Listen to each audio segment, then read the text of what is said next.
मेरा native place Mettur है। मेरे 5 बच्चे हैं, 2 बेटियां और 3 बेटे हैं।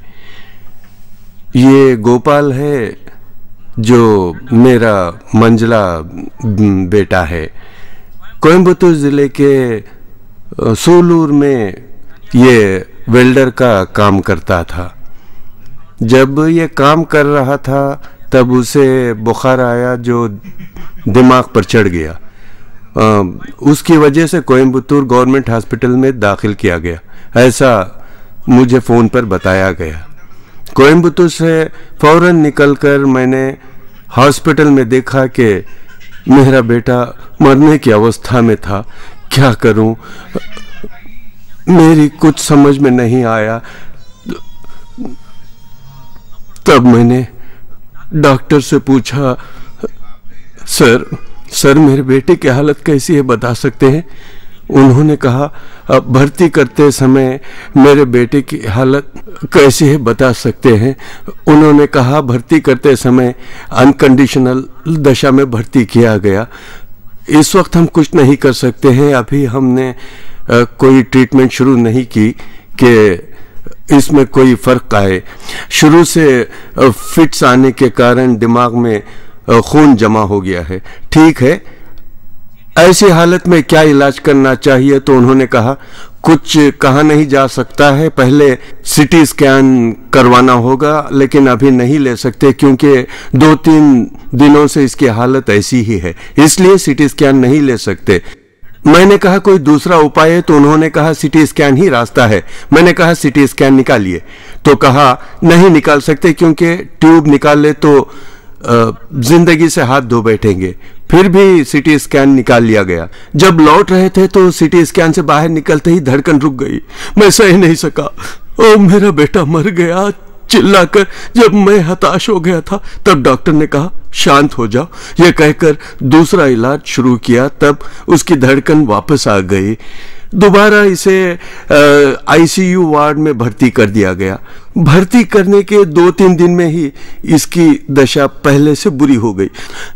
धड़कन बहुत बढ़ती और कम होती थी। पल्स की हालत तो बहुत ही बुरी थी। इसकी ऐसी हालत थी कि उस वक्त पीलमेड में मेरी जो बहन है उन्हें मैंने फ़ोन पर यह सब बताया कि मेरा बेटा हमें छोड़कर चला जाएगा, क्या करे समझ में नहीं आ रहा था। पल्स कम हो गई। डॉक्टर ने जवाब दे दिया बचने के आसार कम थे, वो नहीं बचेगा।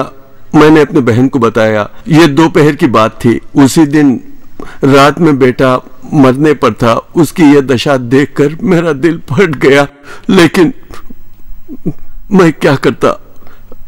बहन ने कहा तुम जहां हो वहीं रहो, मैं जो बाजू में ब्रदर हैं उनसे प्रार्थना करवा कर आती हूँ। वो प्रार्थना कर आशीर्वाद का तेल और रुमाल लेकर आई।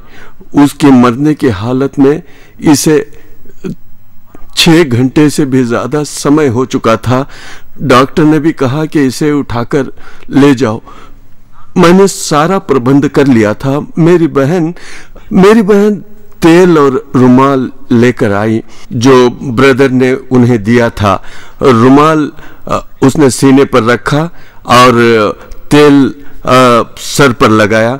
मेरे बेटे ने एक पल में ही आंखें खोल दी। मुझे आश्चर्य हुआ कि मेरा बेटा जी उठा। ये सोचकर मैं खुशी से फूला नहीं समा रहा था। मुझे बहुत खुशी हो रही थी। इसके बाद हर एक दिन जैसे जैसे दिन बीते गए हालात सुधरते गए। उसने खुद ट्यूब निकाल दी। ट्यूब निकालने के बाद डॉक्टर ने कहा ये अच्छा है, इसे जनरल वार्ड में डाल दो। जनरल वार्ड में डालते ही जब बिस्तर पर लिटा रहे थे उसके बटक में एक गहरा घाव दिखाई दिया। तो मेरे बेटे ने अपने हाथों से उस घाव को पूरी तरह से खींचकर निकाल दिया और कहा ये देखिए। उसे देखते ही मैं सह नहीं पाया। हे प्रभु, मेरे बेटे को चंगा कर दो, कैसे भी चंगा कर दो कहकर रोने लगा। तो ब्रदर ने जो प्रार्थना का तेल दिए थे, ये घाव बहुत बदबूदार था, आधा किलोमीटर से बदबू आ रही थी। डॉक्टर ने कहा इस पेशेंट को यहाँ कैसे रखा जा सकता है, लेकिन जब हमने वो तेल उस घाव पर डाला, अब वो घाव गहरा था, उसमें पीप भरा था। जब प्रार्थना का तेल हमने उस पर डाला, तब सारी अशुद्ध चीजें बाहर निकल आई और बदबू बंद हो गई। सारे घाव दिन ब दिन, हर एक दिन सूखने लगे और पूरी तरह से चंगा होना शुरू हो गया। धीरे धीरे घाव सूखता गया, अब नई चमड़ी आने लगी और इसका शरीर पहले जैसा हो गया। मेरा भांजा बहुत सीरियस है और कोयम्बतूर के अस्पताल में उसे भर्ती किया गया है, ऐसा मुझे फोन आया। मेरे भाई ने मुझे बताया कि सुसी, गोपाल की हालत बहुत ही गंभीर है, इसे मैं यहाँ से वापस ले जाऊं, क्या करूं समझ नहीं आ रहा। मैंने सोचा हमारे परिवार के लिए बरगद के पेड़ के समान है, इस परिवार का पालन पोषण करने वाला यही तो है, इसे ऐसी हालत में अस्पताल से मत लाओ, चाहे जो भी खर्चो, कोई बात नहीं। डॉक्टर ने जवाब दे दिया, ले जाने के लिए भी कह दिया, ऐसा मेरे भाई ने कहा। मैंने कहा कोई बात नहीं, डॉक्टर कोई परमेश्वर नहीं है जो ठीक लगा उन्होंने कहा, वो चाहे हड्डियों का ढांचा बन जाए तो भी कोई बात नहीं, प्रभु उसे नया जीवन देकर जरूर जीवित करेगा। ये खुद अपने पैरों पर चल कर आएगा, एक सफेद कार में ये आएगा और यहाँ इस गांव में उतर कर खुद एक गवाह बनेगा। किसी भी वजह से तुम शरीर घर मत लाना, ऐसा मैंने उससे कहा। मेरी बहन यहाँ पास में कोयम्बतूर पीलीमेट में रहती है। बार बार उसे मैं फोन करती और पूछती कि कैसा है बेटा। वो कहती सुसी मैं क्या करूं, जब उठकर चलने लगेगा तब मुझे विश्वास होगा, तब तक मैं क्या बताऊं मेरी समझ में कुछ नहीं आ रहा। हमारा दीर्घदर्शक हमारे साथ है, तुम उनके पास जाकर इसके बारे में सब कुछ बताओ, प्रभु उनके द्वारा मार्ग निकालेगा। जब उन्होंने वैसा कहा तो मैं ब्रदर के पास गई, मैंने प्रार्थना की तो उन्होंने कहा कि हालत सच में बदतर है, बहुत ही बुरी हालत में तुम यहाँ पर आई हो, लेकिन फिर भी हमारा परमेश्वर उसे जीवित कर देगा। लाजर को 4 दिन बाद उठाया उन्होंने, इस बेटे को भी वो जीवित करेगा, उसे गवाह के रूप में यहाँ खड़ा करेगा, ऐसा कहा। उन्होंने मुझे 2 रुमाल लाने के लिए कहा। प्रभु की सामर्थ इस बच्चे पर आए, ऐसी प्रार्थना कर मुझे रुमाल दिया। उससे ले जाकर उसके माथे और सीने पर मैंने रखा और दिन भर दिन उसकी हालत इतनी बुरी थी कि वो मरने की अवस्था में था। पहले दिन आंखें खोली थी, दूसरे दिन आंखें ही उसने नहीं खोली, शरीर में हलचल भी नहीं थी, शरीर मृत अवस्था में था। हमने ये रुमाल रखकर प्रार्थना की। प्रार्थना के तुरंत बाद बच्चे के शरीर में, इसके मृत शरीर में हलचल हुई। प्रभु ने अपनी शक्ति और सामर्थ प्रकट की। ये आज हमारे बीच जीवित बैठा है, ये बच्चा गवाह बनेगा, जीवित लौटेगा, ये हमने कभी सोचा भी नहीं था।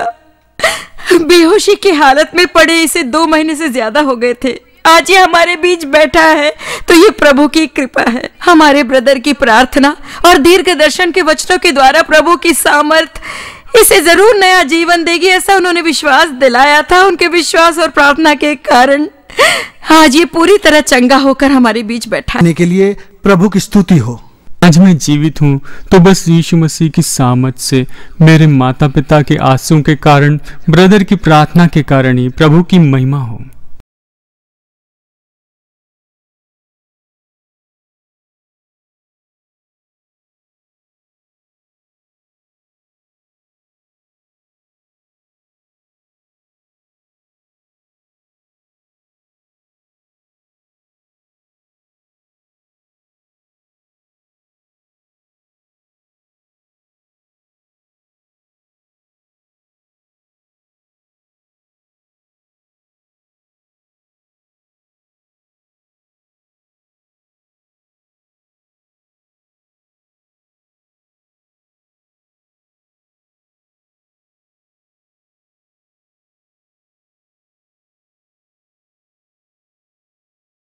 प्रभु की महिमा हो। मेरा नाम लता है, मैं एक कट्टर हिंदू परिवार से हूँ। 9 साल पहले 2001 जनवरी में मुझे ब्रेस्ट कैंसर हो गया था। इसके बारे में किसी से कहने में मुझे झिझक होती, क्योंकि मैं उस तरह के समाज में पली बड़ी थी। फिर मैंने अपने पति से इसके बारे में बताया तो वो भी घबरा गए। हम एक लेडी डॉक्टर के पास गए और उन्होंने कह दिया कि तुम्हें ब्रेस्ट कैंसर है और कुछ नहीं किया जा सकता। मेरे माँ पिताजी ने जायदाद बेचकर मेरा हिस्सा मुझे देना चाहा ताकि मैं इलाज करवा सकूं, लेकिन ये सब व्यर्थ जाता क्योंकि ब्रेस्ट कैंसर का इलाज नहीं हो सकता था। मेरी समझ नहीं आ रहा था कि क्या करूं। मेरे 2 छोटे छोटे बच्चे थे, उन्हें देखकर मुझे बड़ा रोना आता। मेरी बीवी लता को ब्लड कैंसर था, लेकिन मुझे भी बताने में उसे बहुत डर लगता था। वो ये सोच के घबरा जाती कि मुझे बताएगी तो मैं डर जाऊंगा, लेकिन जब दर्द सहन से अधिक हो गया तो उसने मुझे इसके बारे में बताया और रोने लगी। कहने लगी कि लेडी डॉक्टर से जांच करवाई थी तो उन्होंने कहा कि ब्लड कैंसर है और इसका इलाज नहीं किया जा सकता, बस अनहोनी को थोड़े दिनों के लिए टाला जा सकता है। सर्जरी या दूसरे इलाज का कोई फायदा नहीं, बस पैसे की बर्बादी है। लता फूट फूट कर रोने लगी और कहने लगी कि मरने के बाद क्या आप मेरे बच्चों का अच्छे से ख्याल रखेंगे? उसकी हालत से मैं भी बहुत परेशान हो गया था। मेरी समझ में नहीं आ रहा था कि मैं क्या करूं, क्योंकि डॉक्टरों ने भी जवाब दे दिया था। जब मैं इस तरह निराश थी तब मेरी फ्रेंड्स जो कि कोयम्बतूर में थी, उन्होंने आपका हमें परिचय दिया और कहा ब्रदर जवाहर सैमुअल से मिलो, वो तुम्हारे लिए प्रार्थना करेंगे। जब हम सारी आशा खो बैठे थे तब निराशा की उस अवस्था में एक आखिरी उम्मीद लेकर हम आपके पास आए थे। आपके पास आकर अपने आप को हमने समर्पित कर दिया।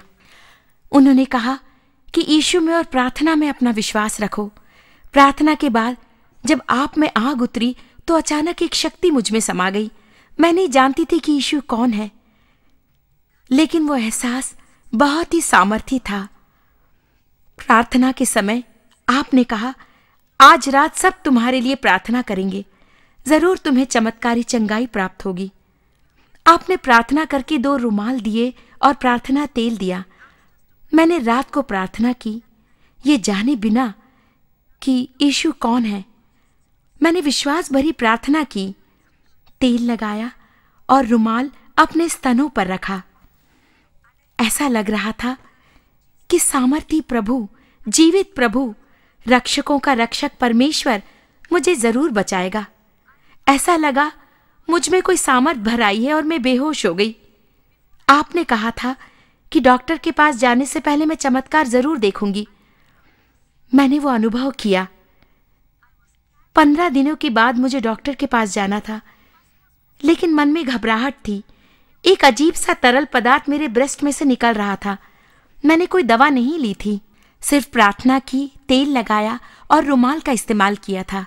अगर डॉक्टर कह देते कि मेरा कैंसर ठीक नहीं हुआ है तो शायद मैं जी नहीं पाती।